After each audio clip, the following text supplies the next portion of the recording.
नमस्कार and welcome to all of you in global lookout. दोस्तों, पहले मैंने आप लोगों को बताया था कि मेरे घर में किसी की डेथ हो गई थी। इसी वजह से कल का जो गैप है वो भी हो गया था और इसी वजह से मैंने आज टोपी भी पहना है। दरअसल बाल वाल जो कटवाते हैं आप लोगों को पता होगा, वो करवाना पड़ा है मेरे को, जिसके बाद पूरा मैं इस समय आप लोग कह सकते हो गंजा हूँ, इसीलिए मैंने ये टोपी पहन रखा है। खैर, अभी जो है हम लोग आते हैं अपने टॉपिक पे। दरअसल हाल में अगर आप लोग देखो ना, तो पाकिस्तान की तरफ से एक बहुत ही मैं कहूँगा कि अजीब सी न्यूज़ आई है। बहुत ही ज़्यादा शॉकिंग न्यूज़ आया है, स्टेटमेंट आया, आप लोग ऐसा कह सकते हो। ये चीज़ आप लोग सुनोगे ना तो आप खुद हँस दोगे। दरअसल आप लोग को पता होगा कि पाकिस्तान जो कंट्री है वो सबको पता है आज के टाइम में कि टेररिज़्म का सेफ हेवन है। टेररिस्टों का सेफ हेवन है। टेररिज़्म को यहाँ से प्रमोट किया जाता है। दुनिया बात करती है स्टार्टअप्स पे कि अलग-अलग इंडस्ट्री में स्टार्टअप्स किस कंट्री में ज़्यादा हो रहे हैं, जैसे कि फिनटेक में स्टार्टअप्स हो गए और आप लोग कह सकते हो इलेक्ट्रिक व्हीकल में स्टार्टअप हो गए। इस तरीके की नई-नई टेक्नोलॉजी जो है ना, आर्टिफिशियल इंटेलिजेंस में स्टार्टअप्स हो गए, उसमें बात करती है। पाकिस्तान में अभी भी बात होती है टेररिज़्म में स्टार्टअप्स की, कि कौन सी नई कंपनी खुली टेररिज़्म फैलाने वाली, इस तरीके की बात होती है। जमात, मुजाहिदीन, ये वो पता नहीं कितने-कितने तरीके के जो वर्ड है वो इतनी बार ये लोग रिपीट कर देते हैं कि अब कोई दूसरी ऑर्गेनाइज़ेशन भी होगी ना जो सही काम कर रही होगी, वो भी ये नाम अगर रख लेगी तो ऐसे ही लगेगा कि वो टेररिस्ट ऑर्गेनाइज़ेशन है। खैर, जो पाकिस्तान की रियलिटी वो ऐसा तो है नहीं कि मेरे बताने से आप लोग को पता चल रहा है, सब जानते हैं इसके बारे में। इनकी तरफ से आप लोग कह सकते हो इंडिया पे एक इल्ज़ाम लगाया गया। ये इल्ज़ाम बिल्कुल ठीक वैसा ही है जैसे कि कनाडा और यूएसए ने पहले लगाया है इंडिया पे। और आप लोग को पता होगा कनाडा ने अभी कनाडा के जो प्राइम मिनिस्टर हैं ने कुछ महीने पहले ये कह दिया था कि हमारे पास क्रेडिबल एविडेंस है ये प्रूव करने के लिए कि इंडिया के एजेंट्स का हाथ है। एक आदमी का इनने नाम बताया था कैनेडियन सिटीजन का, उसके मर्डर में, उसके असैसिनेशन में। अब इनसे पूछा गया क्या एविडेंस है, तो इन्होंने कहा नहीं बताएँगे नहीं, लेकिन हमारे पास एविडेंस है। ऐसा कहा नहीं होगा, मतलब कुछ कुल मिला के स्टोरी जो है वो ये हुई थी कि हमारे पास एविडेंस है लेकिन हम बताएँगे नहीं। जब भी इनसे पूछा जा रहा है तो इनका स्टेटमेंट यही है कि हमारे पास क्रेडिबल एविडेंस है। बस यही 2 वर्ड ये इस्तेमाल करते हैं और उसी के बेसिस पे एलिगेशन लगाते हैं इंडिया पे। उसके अलावा फिर यूएस से एक स्टोरी आई थी, आप लोग को पता होगा कि इन लोग ने भी पता नहीं क्या-क्या कहानी कही थी कि निखिल गुप्ता का नाम का कोई शख्स है, वो यूएसए में आया था।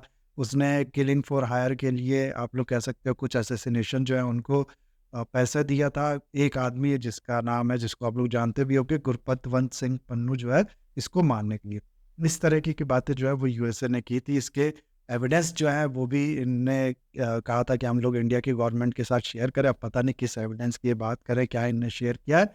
अभी तक कुछ इस पे हुआ नहीं है, जबकि इंडिया ने ये कहा है कि हम लोग एविडेंस हमको जो भी दिए गए हैं, जो कहने के लिए एविडेंस है यूएसए की तरफ से, उस पे आगे काम करेंगे, उस पे आगे आप लोग कह सकते हैं थॉरो इन्वेस्टिगेशन करेंगे। बात कुछ बढ़ी नहीं इस पे।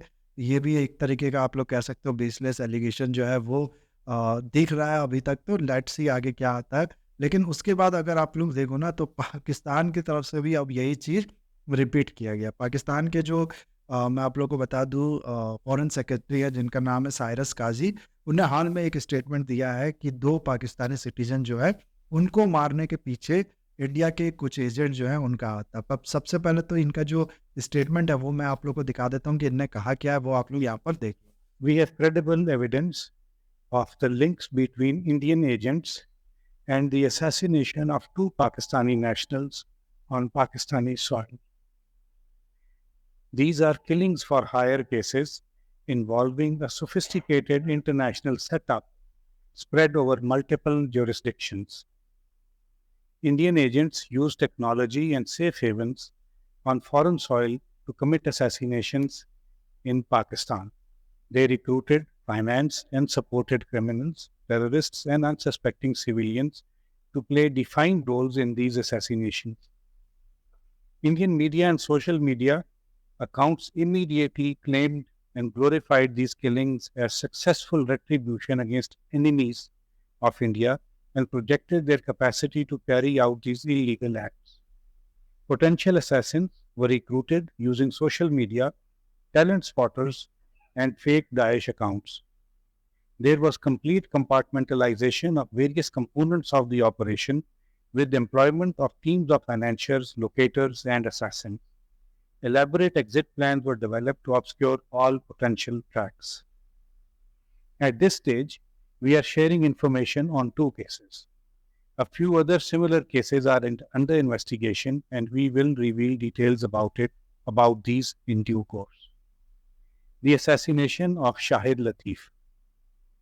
On 11 October 2023, Mr. Shahid Latif was assassinated outside a mosque in the city of Sialkot. A detailed investigation revealed that an Indian agent, Yogesh Kumar, based in a third country, orchestrated the assassination.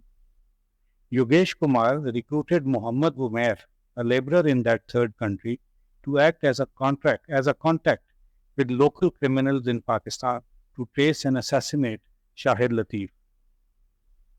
They recruited local criminals who were able to locate and trace Shahid Latif. However, they were unable to carry out the execution. After some other failed attempts, Muhammad himself was personally sent to Pakistan to carry out the assassination. Umair organized a team of 5 target killers, which after the first failed attempt on 9th October 2023, succeeded in assassinating Shahid Latif on 11th October 2023. Muhammad Abdullah Ali was recruited and guided by Indian agents Ashok Kumar Anand and Yogesh Kumar. Indian agents utilized social media app Telegram to recruit Muhammad Abdullah Ali, who was asked to locate Muhammad Riaz. Muhammad Abdullah Ali received payments through middlemen based in a third country. He was also provided with weapons and ammunition. After a failed attempt on 7 September 2023, Muhammad Abdullah Ali succeeded in killing Muhammad Riaz on 8 September 2023. We have documentary, financial, and forensic evidence of the involvement of the 2 Indian agents who masterminded these assassinations. We are releasing the passport details of Yogesh Kumar and Ashok Kumar. We have also reached out to the governments of the relevant third countries. As I have said earlier, there are a few other cases of similar gravity at various stages of investigation. The conclusions one is forced to draw from this very serious and disturbing information is that these cases reveal a growing sophistication and brazenness of Indian-sponsored terrorist acts in Pakistan. They fit the pattern of similar cases which have come to light in other countries, including Canada and the United States. Clearly, the Indian network of extrajudicial and extraterritorial killings has become a global phenomenon. Pakistan has remained a target of extrajudicial killings. We are now witnessing an increased sophistication in these operations as revealed in these 2 cases. It is critical to bring to justice the killers, their facilitators, and financiers involved in these assassinations. Indian agents need to face justice for their extrajudicial and extraterritorial killings in Pakistan and other countries. India must be held accountable internationally for its blatant violation of international law. India's assassination of Pakistani nationals on Pakistani soil is a violation of Pakistan's sovereignty and a breach of the UN Charter. This violation of Pakistan's sovereignty is completely unacceptable. Pakistan remains committed to protecting its people and securing its own sovereignty. Protection of Pakistanis and any foreign national on Pakistani soil is a high priority for the government of Pakistan. India's reckless and irresponsible act calls into question India's reliability as a credible international partner and its claims for enhanced global responsibilities. तो देखा आप लोग ने 2 citizens का इनने नाम बताया, एक का नाम शाहिद लतीफ़ और एक का नाम मोहम्मद काजी नाम बताया इन लोग ने, सॉरी मोहम्मद रियाज नाम बताया इन लोग ने, और इनके असैसिनेशन के पीछे इनने दोषी ठहराया इंडिया को। और आप लोग को याद हो, पहले अगर आप लोगों ने देखा हो तो मैं दोनों पे ही एक वीडियो पहले बना चुका हूँ जिसमें मैंने पूरा ये जो असैसिनेशन था, जो ये किलिंग थी, इसके बारे में बताया था। अब ये एलिगेशन के पीछे सबसे पहले तो अगर आप लोग को नहीं एग्जैक्ट समझ में आया तो मैं आप लोग को बता दूं, इनने कहा क्या। शाहिद लतीफ़ के बारे में ये बताते हैं। शाहिद लतीफ़, जब कि मैं पहले भी आप लोग को बता चुका हूँ, जैश ए मोहम्मद का एक टेररिस्ट था। इसकी किलिंग हो गई थी 11 अक्टूबर 2023 को सियालकोट में। इसके बारे में ये बताते हैं कि योगेश कुमार नाम का एक इंडिया का एजेंट था जो कि किसी थर्ड कंट्री में बैठ के काम कर रहा था। वहाँ से इसने एक शख्स जिसका नाम है मोहम्मद उमेर, उसको हायर किया, उसको रिक्रूट किया और इसको काम दिया गया शाहिद लतीफ़ को मारने का। इसके बाद इसने, आप लोग कह सकते हो, कई लोगों की जो टीम है वो हायर की पाकिस्तान में। ये भी किसी थर्ड कंट्री में बेस्ड था जो मोहम्मद उमेर था। इसने कुछ लोगों की टीम खड़ी की पाकिस्तान में इसको मारने के लिए, लेकिन सक्सेसफुली ये कभी नहीं हो पाया। हर अटेम्प्ट में ये फेल होता गया और उसके बाद फिर ये खुद गया पाकिस्तान में इस चीज़ को अंजाम देने के लिए। वहाँ ये गया तो फिर से एक नई टीम 5 लोगों की हायर की इनने, और 9 अक्टूबर को ये कहते हैं कि एक अटेम्प्ट हुआ शाहिद लतीफ़ पे, लेकिन वो फेल्ड रहा और उसके बाद 11 अक्टूबर को इसको मार दिया गया। उसके बाद फिर दूसरी कहानी जो है मोहम्मद रियाज़ की, इसके बारे में ये बताते हैं कि 2 शख्स, एक तो यही योगेश कुमार और एक और आदमी का ये नाम बताते हैं अशोक कुमार आनंद। ये इंडिया के एजेंट थे। इनने टेलीग्राम या बाकी सोशल मीडिया के थ्रू जो पर्सन्स हैं उनको हायर किया मोहम्मद रियाज़ को मारने के लिए। फिर इनको वेपन्स और पैसे और एम्यूनिशन ये सब प्रोवाइड किया गया और इस पे भी ये 1-2 अटेम्प्ट फेल हुए और फाइनली इसको मार दिया गया। इस तरीके की बातें ये करते हैं।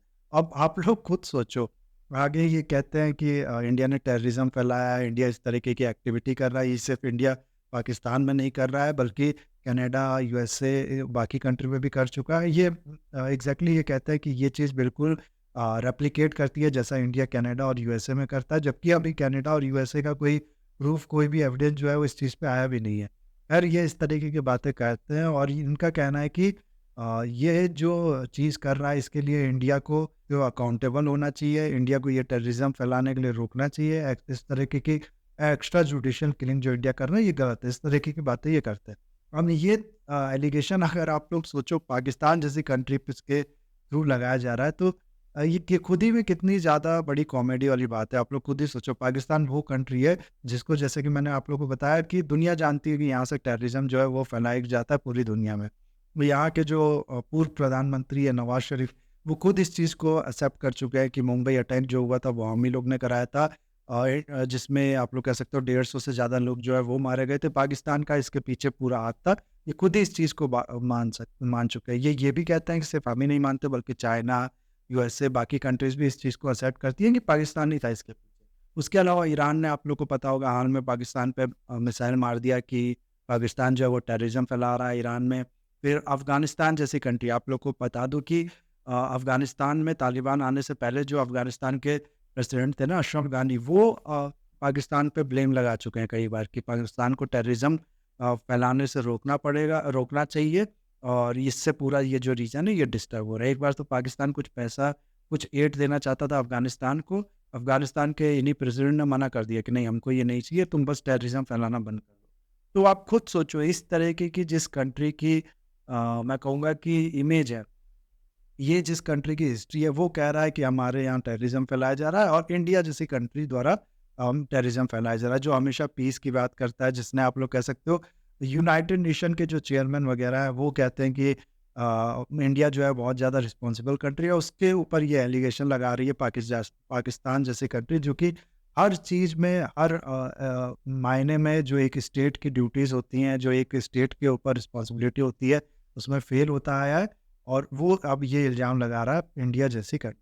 तो ये खुद ही, मैं कहूँगा कि बहुत ज़्यादा गंदा मज़ाक है। पाकिस्तान की मिलिट्री ना ही केवल खुद के लोगों को, बल्कि पूरे दुनिया को बेवकूफ़ बनाने की कोशिश कर रही है, लेकिन सब जानते हैं कोई भी इस चीज़ में बनने नहीं वाला बेवकूफ़। तो ये था पूरा video guys. I hope video आपको अच्छा लगा होगा। इसे लाइक, कमेंट, शेयर, सब्सक्राइब ज़रूर कीजिएगा। That's all, have a nice day.